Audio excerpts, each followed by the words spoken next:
अस्सलाम वालेकुम जी दोस्तों, मैं करीम अरमान एक बार फिर लाइट कैमरा एक्शन का नया एपिसोड लेकर आपके सामने हाजिर हूँ।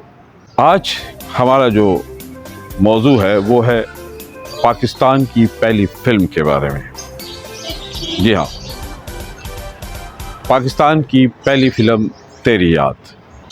इससे पहले जबकि पाकिस्तान में फिल्मों का आगाज़ पाक व हिंद के दौर में हो चुका था, 1929 में बाकायदा लाहौर में जो खामोश फिल्में थी उनका आगाज़ हो चुका था और उस वक़्त के अदाकार अब्दुल रशीद कारदार, जिन्होंने 1929 में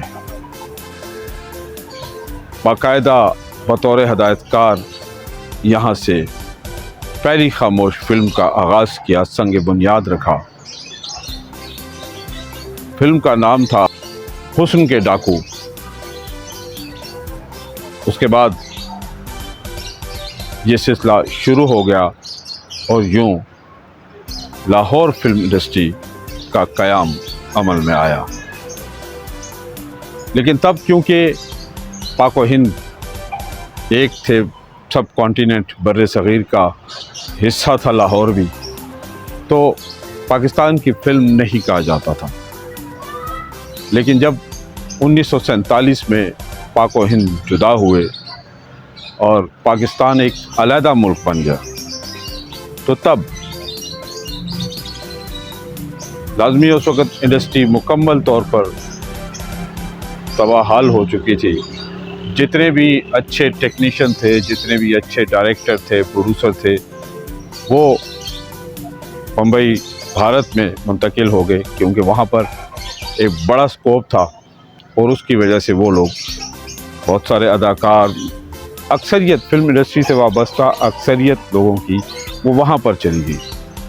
पाकिस्तान में बहुत कम लोग रहे। फिर जब मसाइल बहुत ज़्यादा थे, वसाइल नहीं थे, ऐसे में कोई फिल्म बनाना इतना आसान काम नहीं था। लेकिन लाजमी है, शौक़ जब हो तो फिर वक्त आहिस्ता आहिस्ता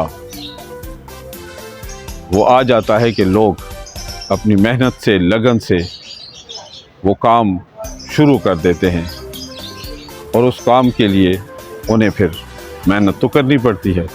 तो ऐसे में पाकिस्तान की पहली फिल्म तेरी याद का आगाज़ होता है। आगाज़ कब हुआ, मुकम्मल तारीख को किसी को मालूम नहीं। जब ये बनना शुरू हुई और कंप्लीट हुई तो 7 अगस्त 1948 को ये सिनेमा की जीनत बनी। प्रभात थिएटर के नाम से लाहौर में जो सिनेमा था, उसमें ये 7 अगस्त 1948 को बरोज़ ईद उल फित्र ये फिल्म रिलीज़ हुई। उसी सिनेमा का नाम बाद में सनोवर सिनेमा रखा गया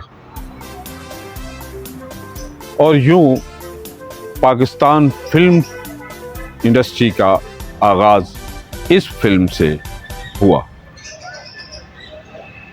इसके डायरेक्टर थे दाऊद चांद, राइटर खादिम मोइनुद्दीन।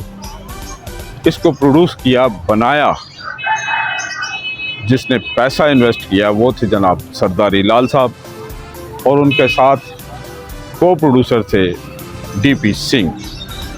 बतौर कैमरामैन इस फिल्म में जिन्होंने कैमरामैन के फ़राइज़ अंजाम दिए वो थे रज़ा मीर साहब। रज़ा मीर साहब हमारे पाकिस्तान फिल्म इंडस्ट्री के खूबसूरत हीरो और वो आज भी टीवी पर काम करते नज़र आ रहे हैं, आसिफ रज़ा मीर साहब। जी हाँ, उनके बेटे अहद रज़ा मीर साहब भी अब ड्रामों में काम कर रहे हैं।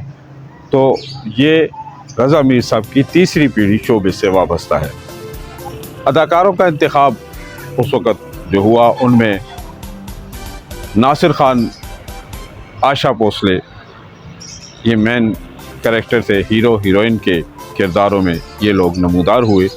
नासिर खान जो दिलीप कुमार साहब के भाई थे और उन्होंने पाकिस्तान में ही रहकर इस फिल्म में काम किया। बाद में वो भी भारत चले गए, लेकिन शुरुआत में वो पाकिस्तान में ही रहे थे। इसकी दीगर कास्ट में नज़र साहब कॉमेडियन के तौर पे आए, शोला एक अदाकारा थी, नुमाया जो अदाकार थे उनमें शाकिर साहब थे, फिर गुलाम मोहम्मद, सरदार मोहम्मद, कादिर गुलाम, जुबैदा और जहांगीर खान।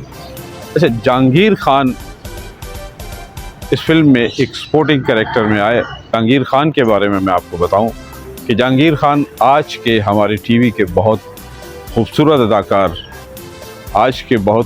अदाकार, टीवी से वो बहुत काम कर रहे हैं, हर चैनल पर तकरीबन नज़र आ रहे हैं। शामिल खान साहब के वालिद मोहतरम थे, पाकिस्तान की पहली फिल्म में उन्होंने काम किया, तो ये बड़ी एजाज़ की बात थी। तो ये फिल्म कामयाब और नाकाम, ना तो इसे बहुत ज़्यादा कामयाबी कह सकते हैं, लेकिन क्योंकि शुरुआती फिल्म थी तो उस वजह से ये कामयाब फिल्मों में शामिल होती है। ये लाहौर में जब चली तो ये कोई 4-5 हफ्ते चली, फिर ये कराची में चली, वहाँ भी 4-5 हफ्ते चली। तो नाकाम फिल्म नहीं कह सकते हम उसे, एक कामयाब फिल्म थी, पहली फिल्म थी और लाजमी नया नया पाकिस्तान बना था, कुछ अरसा हुआ था, लोग अभी शायद बहुत सारे गम के मैदान में थे, गुस्सा, दर्द, तकलीफ़ में भी थे, एक नया मुल्क बना था, तब फिल्मों की तरफ रुझान इतना आसान नहीं था।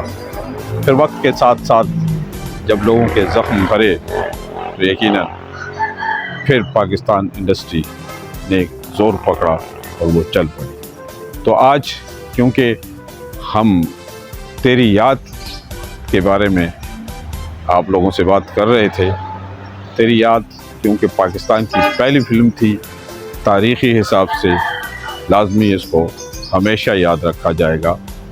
बहुत सिंपल सी कहानी, वही कोई लालची किरदार, कोई एक बेवा की कहानी और एक लालची इंसान की कहानी, इस तरह एक ड्रामा। फिर इस फिल्म के लिए 13 गाने रिकॉर्ड हुए, मतलब इसे आप एक फुल म्यूज़िकल फिल्म कह सकते हैं, जिसके लिए 13 गाने रिकॉर्ड हुए, लेकिन स्क्रीन पर जो दिखाए गए वो 10 गाने दिखाए गए। तो ये तो था आज तेरी याद के बारे में आप लोगों से जो बातचीत हमने की। यकीनन आपको ये पसंद आई होगी। अगर हमारी ये बातें आपको पसंद आई तो यकीनन आप इस चैनल को सब्सक्राइब करेंगे। वैसे तो अल्हम्दुलिल्लाह मैं तमाम दोस्तों का बहुत मशकूर हूँ जिन्होंने मेरे चैनल को सब्सक्राइब किया बग़ैर कहने के, अपनी मोहब्बत में, प्यार में, तो बहुत शुक्रिया। इसी के साथ मैं आपसे चाहता हूँ इजाज़त। इंशाअल्लाह लाइट कैमरा एक्शन के अगले एपिसोड में फिर आपके सामने हाजिर हूँगा। तब तक के लिए करीम अरमान को दीजिए इजाज़त। अल्लाह हाफ़िज़।